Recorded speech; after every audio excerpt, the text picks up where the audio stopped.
आजच डाउनलोड करा आणि तुमच्या आवडत्या मालिकांचा आनंद लुटा।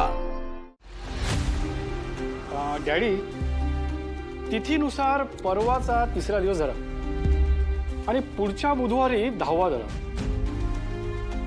हे बघा, सगळं ठीक होईल। त्यांच्या आत्म्याला शांती लाभो। 13व्या दिवशी अन्नदान करा आणि मग त्यांच्या अस्थि विसर्जन करा। होय गुरुजी, काही शांती विनंती करायची असेल तर सांगतच। असं तर काही दिसत नाहीये। डॅडी, हा, तुमच्याशी थोडं बोलायचंय मला।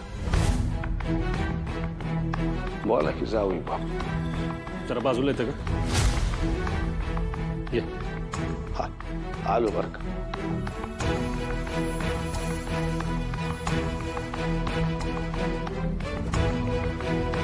बोला की जाऊ बापू, बोला।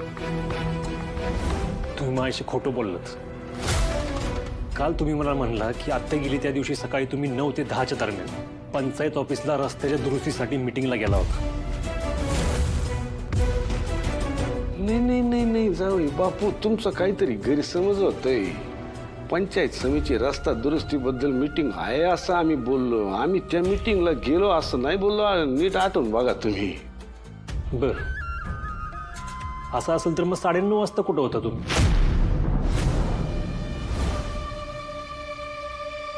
जिल्हा ऑफिस। कसं झालं, आम्ही त्या मीटिंगलाच निघालो होतो।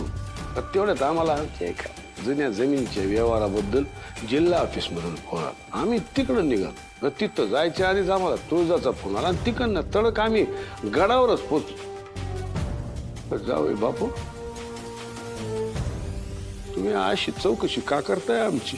डॅडी, आत्या दरीत पडली ती वेळ 9 ते 10च्या दरम्यानची होती, म्हणून मला जाणून घ्यायचंय तुम्ही कुठं होता।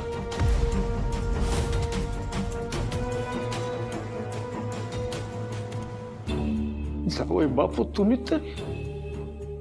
तुम्ही तरी आमच्या काळजावर असा वार करू नका हो।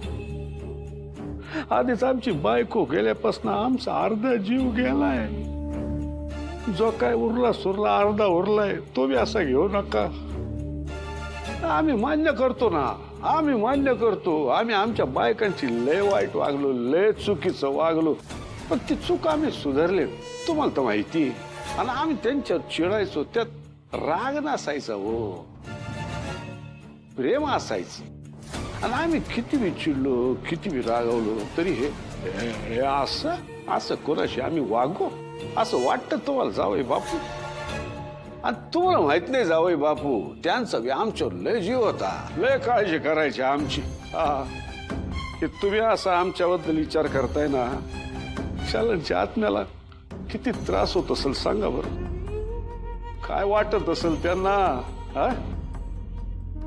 हो, मेल्यानंतर तरी त्यांच्या आत्म्याला शांती लाभू द्या, सुख लाभू द्या, एवढीच विनंती आहे आमची, बस।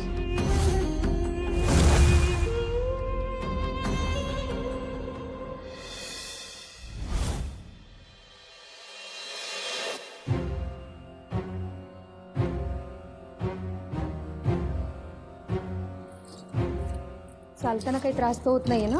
नाही ग बाई,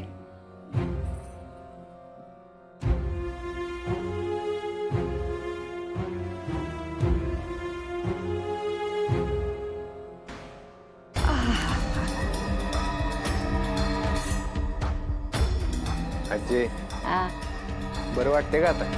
हा, येते हळूहळू तरतरी। हो, पण डॉक्टरांनी फक्त घरात हिंडा फिरायला लावले, बाहेर जायचं नाही कुठं। बाय रे, होतीये ठीक मी। आधी मला हे सांगा, गुरुजींनी काय प्रकार सांगितला नेमका? हे बघा आजी, गुरुजींनी आपलं स्पष्टच सांगितलंय, आपल्या प्रसादचं आता गंगाधरच्या पोरीचं लग्न नाही होऊ शकत। त्यामुळं आपल्याला अशी पोरगी शोधावी लागेल की तिच्या येण्याने आपल्या घरात काय बी अडचण येणार नाही। आता मी तुमच्या दोघांना सांगतोय, आपल्याला या येड्याची पत्रिका जुळवल्याशिवाय याचं लग्न करता येणार नाही, नाहीतर आपल्या घरात काहीतरी मोठं अघटित घडू शकते। अरे देवा, म्हणजे आता आणखीन एक काहीतरी उभं राहिलं.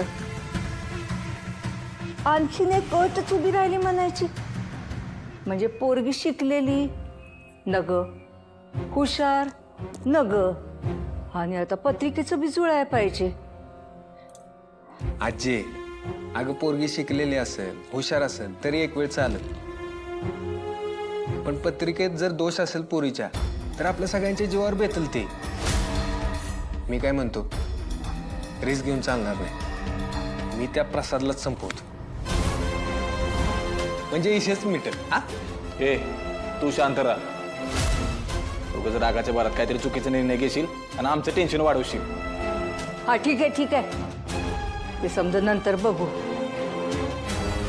पण मला एक सांगा, त्या जालिंदर निंबाळकरच्या बायकोचं कानावर आलं रे, हे समजा अचानक कसं काय झालं? मला बी काय कळलं ना आजी, पण या घटनेने डॅडी लई खचलेत बरं का. शशिकांतराव, राजकारणात एवढी वर्ष काढली तुम्ही, पण अजून तुमचे दुधाचे दात काही पडलेले नाहीत बघा. ते जालिंदर निंबाळकरच्या बोलण्यावर विश्वास ठेवता तुम्ही? हरामखोर माणूस आहे तो, आणि म्हणूनच त्याचं बायकोचं हे असं होणं ना आम्हाला पटेनसच झालंय. आता आपल्याला त्याच्याशी काय घेणं देणं? इथं आपलं नको एवढं फाटले, दुसऱ्यांचं कुठे शिवत बसा. हा, मी काय म्हणतो, त्या प्रसादच्या पत्रिकेचा मॅटर जो आहे ना, त्याच्यावर लवकरात लवकर उपाय काढला पाहिजे आपल्याला. हा, शशिकांतराव, एक काम करा तुम्ही, आता पुढच्या वेळी त्या जालिंदरांना भेटायला जाल ना, तेव्हा प्रसादच्या लग्नाचं नेमकं त्यांच्या कानावर घाला. आजी, अगं त्यांच्या घरातलं माणूस गेले आणि अशात त्यांच्याशी लग्नाचं बोलायचं होय? काय बोलतेस आजी? ए, आता जास्त डोकं चालवायचं नाही.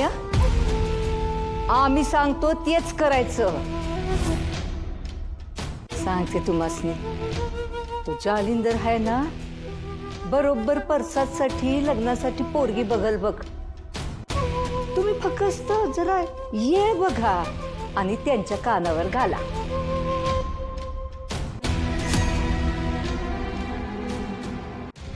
का का असं होतंय?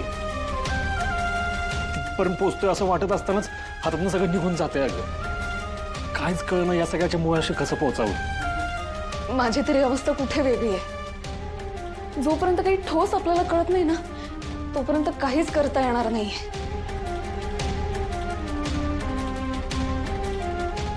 तुळजा, मी एक काम करतो, गडाच्या पायथ्याशी काय दुकानदार आहेत तिथं जाऊन चौकशी करतो. म्हणजे आपल्याला कळेल की माझ्या आधी डॅडी आले होते का अजून कोण आलं होतं ते. अरे पण त्याने काय होणार आहे? म्हणजे आपल्याला कळेल ना की खरंच कोणी ढकलून दिलं होतं, काही अपघात होता ते. आणि जर खरंच खतपात असेल ना, तर सोडणार नाही मी त्या माणसाला. सूर्या, मी काय सांगते ते शांतपणे ऐक. आईच्या जाण्याचं दुःख ना खूप मोठं आहे रे, पण म्हणून असं डोक्यात राग घालून काही निर्णय नाही ना घेता येत आपल्याला.